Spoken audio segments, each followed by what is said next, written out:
back to my channel Swati Science Classes. This is Swati here. Today I am back with another new video और ये इस साल का मेरा first video है, इसलिए मैं सबसे पहले आप सबको बोलना चाहती हूँ कि happy new year to all of you. So friends, ये साल सबके लिए अच्छा हो।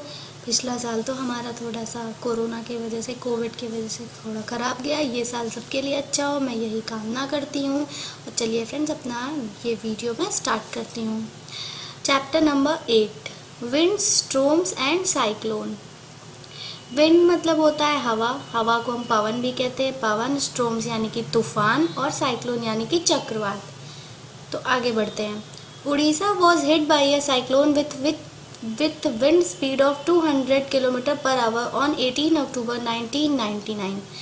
उड़ीसा में साइक्लोन आया था जिसकी स्पीड थी 200 किलोमीटर प्रति घंटा, और वो 18 अक्टूबर 1999 में आया था।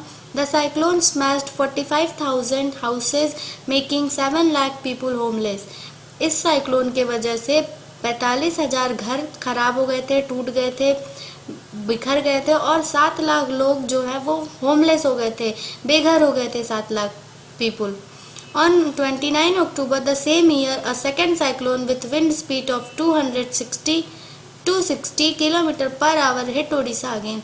उसी साल 29 अक्टूबर को फिर से दूसरा साइक्लोन आया जिसकी स्पीड पिछले वाली स्पीड से भी ज़्यादा थी, यानी कि पिछले बार 200 किलोमीटर प्रति घंटा थी, इस बार 260 था।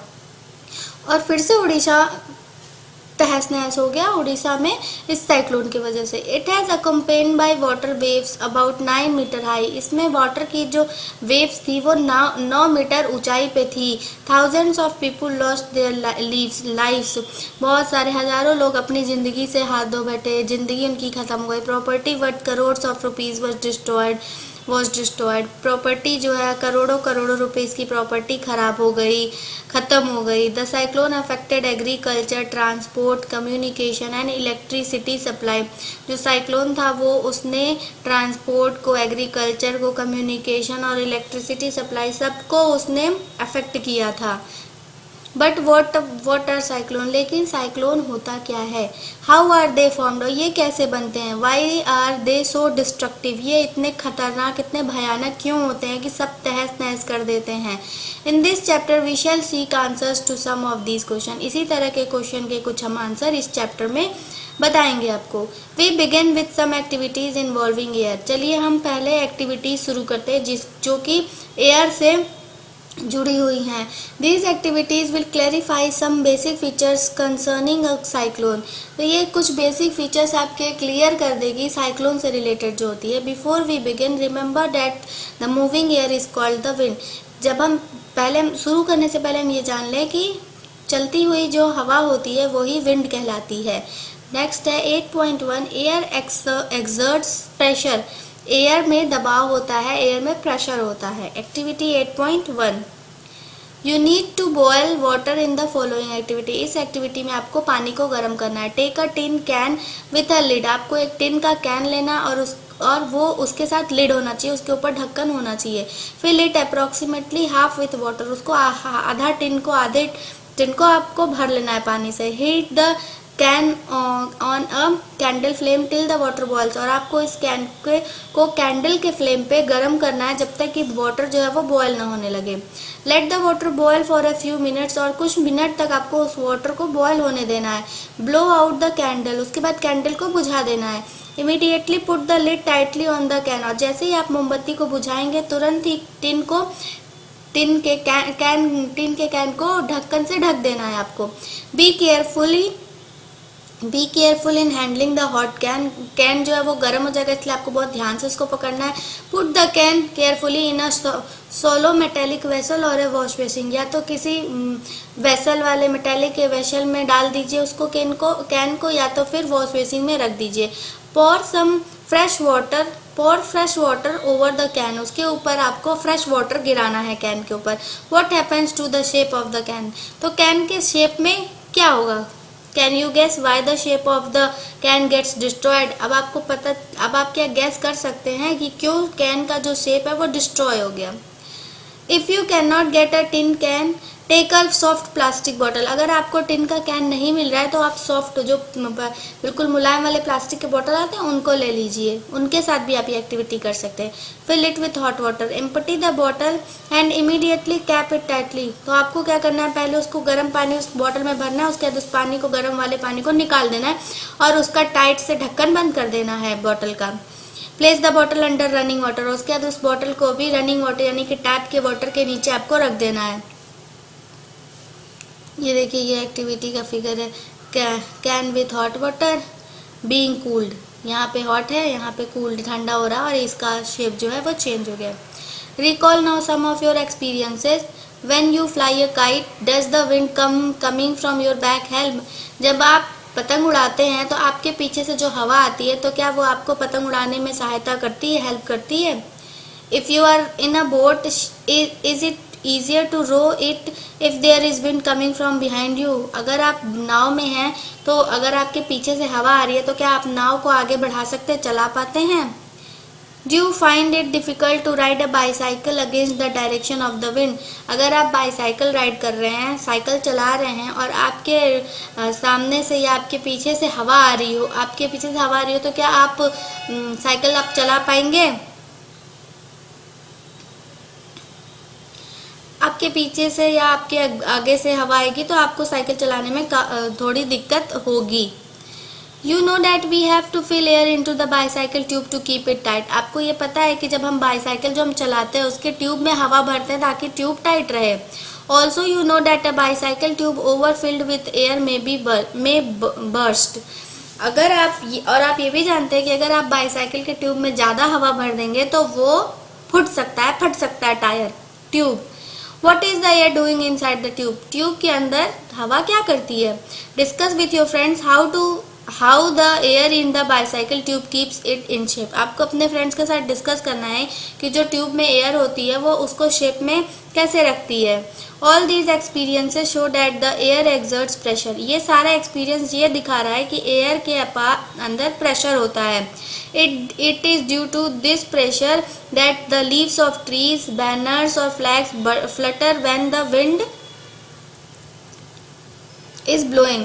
यही वजह है कि लीव्स से ट्रीज जो होते हैं वो झड़ जाते हैं, गिर जाते हैं, बैनर निकल जाते हैं, फ्लैग्स जो होते हैं वो लहराते हैं जब हवा चलती है तब। You can list some more experiences which shows that the air has pressure। आप कुछ और भी एक्सपीरियंस अपना शेयर कर सकते हैं और या फिर आप अपने एक्सपीरियंस को याद कर सकते हैं जिससे आपको पता चलेगा कि एयर के अंदर प्रेशर होता है। Let us now try to explain why the can or the bottle gets destroyed। चलिए अब हम ये जानते हैं कि why मतलब क्यों कैन जो है वो डिस्ट्रॉय हो गया या फिर बॉटल जो है वो डिस्ट्रॉयड हो गए। As water is poured over the can, some steam in the can condenses into water। जब ऊपर से ठंडा पानी गिराया गया कैन के ऊपर तो कैन के अंदर कुछ स्टीम थे जो कि कंडेंस हो चुके थे, वाटर में बदल गए थे, वाटर में। Reduce the amount of air inside, और उनके अंदर की जो हवा थी वो कम हो गई थी। The pressure of air inside the can decreases then the pressure exert by the air from outside the can. तो जो कैन के अंदर का जो एयर था वो डिक्रीज हो गया क्योंकि ऊपर से जब उसके ऊपर ठंडे पानी का बाहर से ठंडे पानी का या हवा का प्रेशर पड़ा तो वो डिक्रीज हो गया। As a result the can gets compressed, और यही वजह है कि इसका ये परिणाम निकला कि कैन जो है वो कंप्रेस्ड हो गया, दबाव पड़ा उस पर और वो पिचक गया, उसके शेप चेंज हो गया उसका। This activity again confirms that air exert pressure. इस एक्टिविटी से भी ये पता चलता है कि एयर के ऊपर प्रेशर होता है, exerts pressure. 8.2 high speed winds are accompanied by reduced air pressure. Activity 8.2 चलते हैं। Crumple a small piece of paper into a ball of size smaller than the mouth of an empty bottle। Crumple का मतलब आपको उसको मोड़ देना है, एक पेपर को लेकर उसको मोड़ के एक बॉल का शेप देना है और किसी खाली बोतल के मुंह पे रख देना है और उस बोतल के मुंह के साइज के से छोटा होना चाहिए आपके पेपर का ball. Hold the empty bottle on it's side and place the paper ball just inside its mouth. और आपको पेपर को उस बॉटल के माउथ के पास में प्लेस कर देना है अंदर में। Now try to blow on the ball to force it into the bottle. और आपको अब ट्राई करना है कि आपको फूंक मारनी है और उस बॉटल के अंदर उस पेपर के बॉल को डाल देना है। Try the activity with bottles of different sizes, challenging your friends if they can force the paper ball in by blowing it into the bottle। और अपने फ्रेंड्स को भी आपको चैलेंज देना है कि वो भी फूंक मार करके उस पेपर के बॉल को बॉटल के अंदर डाल दे। देखिए यहाँ फिगर में दिख रहा है ब्लोइंग इनटू द बॉटल। यहाँ पे ये बॉटल है इम्पटी, ये इसका माउथ है और यहाँ पे छोटा सा पेपर का बॉल और यहाँ पे ये फूंक मार रहा है, ब्लो कर रहा है बॉटल में पेपर को बॉल को डालने के लिए। Paheli and Boojho are thinking about the following questions. Paheli और बूझो को कुछ क्वेश्चंस दिमाग में आ रहे हैं। Why is it difficult to force the paper ball into the bottle. उनको ये लग रहा है कि क्यों इतना कठिन है पेपर के बॉल को बॉटल के अंदर डालना। Activity 3.8.3 blow the balloons. आपको गुब्बारों को फुलाना है। Take 2 balloons of approximately equal size. एक ही साइज के 2 बलून लेने हैं। Put a little water into the balloons. आपको दोनों में थोड़ा थोड़ा पानी भर लेना है। Blow up both the balloons and tie each other to on one to a string. आपको दोनों बलून को फुला लेना है और दोनों बलून को एक लंबे से किसी छड़ या किसी पाइप के ऊपर बांध लेना है। Hang the balloons 8 to 10 centimetre apart on a cycle spoke और अ स्टिक। किसी स्टिक के ऊपर आपको ऐसे बांध लेना है या तो साइकिल की जो तिल्ली होती है उसके ऊपर बांध लेना है 10 to सेंटीमीटर के उस पे। Blow in the space between the balloons 8 to 10 centimetre की दूरी पे। अब आपको दोनों के बीच में दोनों के बलून के बीच में जो स्पेस है वहाँ पे आपको फूंक मारना है। What did you expect what happens. आपने क्या एक्सपेक्ट किया था और क्या होता है। Try different ways of blowing on the balloons to see what happens. हर तरीके से आप फूंक मार के बलून के ऊपर या बीच में, नीचे, आगे पीछे देखिए क्या होता है। Activity 8.4 can you blow and lift. क्या आप इसको फूंक मार सकते हैं और उठा सकते हैं। Hold a stripe of paper 20 centimetre long and 3 centimetre wide between your thumb and 4 finger as shown in figure 8.5। आपको एक पेपर का स्ट्राइप लेना है जो कि 20 सेंटीमीटर लंबा होना चाहिए और 3 सेंटीमीटर चौड़ा होना चाहिए और उसको आपको अपने थंब और अपनी 4 फिंगर पहली वाली उंगली के बीच में रखना है, जैसा कि फिगर 8.5 में दिख रहा है। यहाँ पे इस तरह से लेना है पेपर का स्ट्राइप और इसको ब्लो करना है पेपर को। इसके blowing over strip of paper, इसके ऊपर फूंक मारना है इस पेपर के। Now blow over the paper. Paheli thinks that the strip will be lifted up. Paheli सोचती है कि जो स्ट्रिप है पेपर का वो उठेगा, ऊपर उठेगा। Boojho thinks that the strip will bend down. और बूझो को लगता है कि जो स्ट्रिप है वो नीचे आ जाएगी, नीचे झुक जाएगी। What do you think will happen to the paper. आपको क्या लगता है कि पेपर के साथ क्या होगा। Let us try to understand the observations in activities 8.2, 8.3 and 8.4। Were the observations along the lines you thought. Do you get the feeling that the increased wind speed is accompanied by a reduced air pressure. क्या आपको लगता है कि जो wind की speed होती है जब वो बढ़ती है तो जो एयर का प्रेशर होता है वो कम होता है। When we blow into the mouth of the bottle, the air near the mouth has higher speed। जब हम खाली बॉटल जो लिए थे जिसके मुंह के पास हमने पेपर का बॉल रखा था, जब हम उस पे ब्लो करते हैं, फूंक मारते हैं, तो the air near the mouth has higher speed. तो जो हमारे मुंह के पास से हवा जाती है उसकी स्पीड तेज होती है, ज़्यादा होती है। This decreases the pressure there. और वो वहाँ के प्रेशर को कम कर देता है। The air pressure inside the bottle is higher than near the mouth. लेकिन जो माउथ के पास प्रेशर होता है हवा का, उससे ज़्यादा अधिक बॉटल के अंदर की जो हवा होती है उसका प्रेशर होता है। The air inside the bottle pushes the ball out. इसलिए जब हम फूंक मारते हैं तो हमारे फूंक से वो बॉल जो है वो अंदर नहीं जाता, क्योंकि जो बॉटल के अंदर का हवा है, प्रेशर है, वो ज़्यादा तेज है और वो उसको बाहर फेंक देता है बॉल को, इसलिए वो अंदर नहीं जा पाता है। In activity 8.3 you show that when you blue between the balloons they moved towards each other. जब आप दोनों बलून के बीच में फूंक मारते हैं तो वो दोनों बलून एक दूसरे के तरफ भागते हैं, आते हैं। हाउ कुड दिस हैपन, ये कैसे होता है? This could happen if the pressure of air between the balloons were somehow reduced. ये तब होता है जब एयर, जो दोनों बलून्स के बीच का जो एयर है वो कम होता है, उसका प्रेशर कम होता है। The pressure outside the balloons would then push them towards each other. तो जो दूसरा बलून के बगल वाले जो प्रेशर होते हैं एयर के, वो उनको पुश करते हैं, तो दोनों बलून जो है वो एक दूसरे के तरफ आते हैं। In activities 8.3, you saw that when you blew over the paper strip, it went upwards. आपने एक्टिविटी 8.4 में जो स्ट्रिप वाला एक्टिविटी किया, उसमें जब आप स्ट्रिप को फूंक मारते हैं तो वो ऊपर की ओर बढ़ता है। कब वो कागज का टुकड़ा जो होता है, स्ट्रिप होता है जो। Again this could happen if blowing over the paper reduce the air pressure above the strip. तो वो रिड्यूस कर देता है और स्ट्रिप के ऊपर का जो प्रेशर होता है हवा का, वो उसको ऊपर उठा देता है। We see that the increased wind speed is indeed accompanied by a reduced air pressure. हमने ये देखा कि जब विंड की स्पीड जो है वो इंक्रीज होगी तो जो प्रेशर होगा एयर का रिड्यूस हो जाएगा, वो एयर का pressure. Can you imagine that would happen? What would happen if high speed winds blew over the roofs of building? क्या आप सोच सकते हैं कि अगर बहुत तेज स्पीड में हवा चले और वो आपके छतों से, आपके बिल्डिंग के छतों के ऊपर से होते हुए जाए तो क्या होगा? If the roofs were weak they could be lifted and blown away. अगर आपके छत कमजोर हैं तो अब वो क्या होगा? आपके छत अगर कमजोर हैं तो आपके छत गिर जाएंगे और हवा के साथ बह जाएंगे। If you have any such experience share it with your friends. अगर आपके पास ऐसे कोई एक्सपीरियंस है तो आप अपने फ्रेंड्स के साथ शेयर कर सकते हैं। Let us try to understand how winds are produced, how they bring rain and how they can be destructive sometimes. चलिए अब हम ये जानने का कोशिश करते हैं, समझने का प्रयास करते हैं कि विंड जो होते हैं वो कैसे बनते हैं और ये बारिश कैसे लाते हैं और ये कभी कभी इतने तूफानी क्यों हो जाते हैं, इतने भयानक क्यों हो जाते हैं कि ये सब कुछ डिस्ट्रॉय करके रख देते हैं।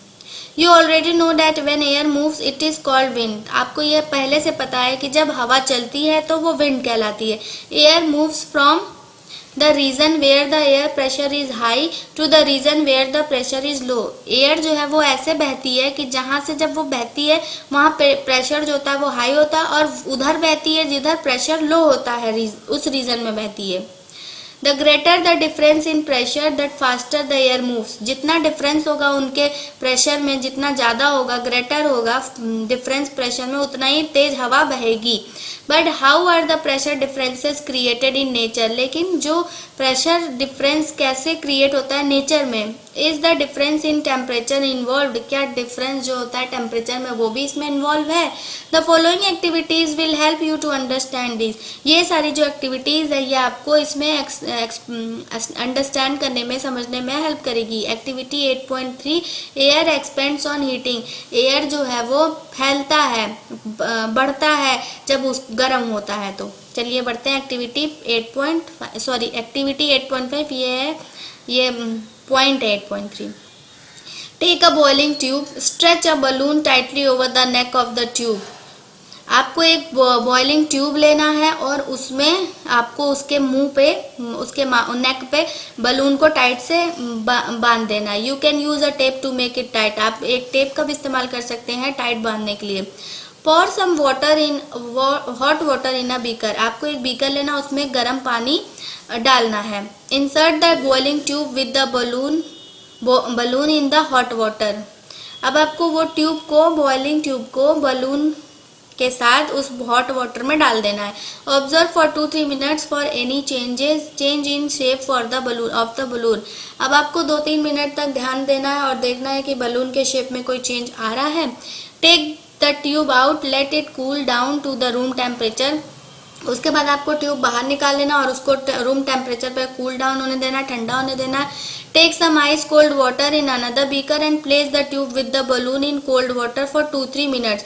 अब आपको दूसरा बीकर लेना, उसमें एकदम ठंडा पानी, आइस कोल्ड वाटर रखना है और उसमें उस बॉइलिंग ट्यूब को बलून के साथ में 2-3 मिनट तक फिर से रखना है। Observe the change in the shape of the balloon. अब आपको चेंज देखना है, ऑब्जर्व करना है बलून का कि इसमें क्या चेंज हुआ। ये देखिए फिगर है, balloon tied over the neck of the boiling tube. ये बॉइलिंग ट्यूब के नेक पे बलून को टाइट कर दिया गया है। Boiling tube immersed in hot water, ये हॉट वाटर में बॉइलिंग ट्यूब को रख दिया गया। यहाँ पे बलून का शेप देखिए कैसा हो गया है। उसके बाद boiling tube immersed in ice cold water, और ठंडे पानी में रख दिए तो बलून का शेप देखिए कैसा हो गया है। Think and try to answer what makes the balloon inflated when the boiling tube is placed in hot water। जब पानी में रखा गया गर्म पानी में तो उसका जो शेप है बलून का वो इन्फ्लेट हो गया, मतलब कि फूल गया थोड़ा सा। Why is the same balloon deflated when the tube is kept in cold water। और वही सेम ट्यूब जो है जब बलून के साथ में उसको कोल्ड वाटर में रखेगा तो वो सिकुड़ गया, वो डिफ्लेटेड हो गया, वो फूला नहीं, फैला नहीं, वो सिकुड़ गया। तो ऐसा क्यों हुआ। Can we infer from the first observation that air expands on heating. अब हमें समझ में आ रहा है कि जो हमने एक्सपीरियंस किया था ऑब्जर्वेशन में, फर्स्ट ऑब्जर्वेशन में, उसमें जो हीट हुआ बलून तो वो एयर एक्सपेंड्स ऑन हीटिंग, ये क्वेश्चन है। तो एयर जो है वो एक्सपेंड यानी कि जब गर्म चीज से उसका रिश्ता होता है, मतलब जब गर्म कांटेक्ट में आता है गर्म चीज के, गर्म पानी, गर्म वेपर या कुछ भी, तो एयर जो है वो एक्सपेंड करता है यानी कि फैलता है। Can you now state what happens to the air in the boiling tube when it cools down. और उसके बाद से जब वो ठंडा में गया, ठंडे पानी में, तो वो एयर जो है वो एक्सपेंड नहीं हुआ क्योंकि वो ठंडे में पानी में था, और जब वो हॉट वाटर में था तो वो एक्सपेंड हुआ एयर। इसलिए हम कह सकते हैं कि air expands on heating. The next activity is very interesting. This will make you understand more about hot air। ये जो next activity है यानी कि activity 8.6, ये और ज़्यादा इंटरेस्टिंग है क्योंकि इसमें हमें और कुछ समझने को और जानने को मिलेगा कि एयर जो है वो हॉट एयर के बारे में और भी कुछ हमें जानने को मिलेगा। सो एवरीवन, ये पार्ट 1 मैं यहाँ एंड कर रही हूँ चैप्टर नंबर 8 का, क्योंकि इसके आगे काफ़ी लंबा हो जाएगा। ये नेक्स्ट पार्ट में मैं आपको एक्टिविटी 8.6 पढ़ाऊँगी। मेरे चैनल को अगर अभी तक सब्सक्राइब नहीं किया आपने तो प्लीज़ पहले सब्सक्राइब कर लीजिए, लाइक कर दीजिए और अपने फ्रेंड्स के साथ शेयर भी करिए ताकि उन्हें भी थोड़ी हेल्प मिल सके। अगर आपको कोई क्वेश्चन हो, कोई क्वेरी हो तो आप मुझे कमेंट सेक्शन में बताएं, और मिलती हूँ अपने दूसरे वीडियो में।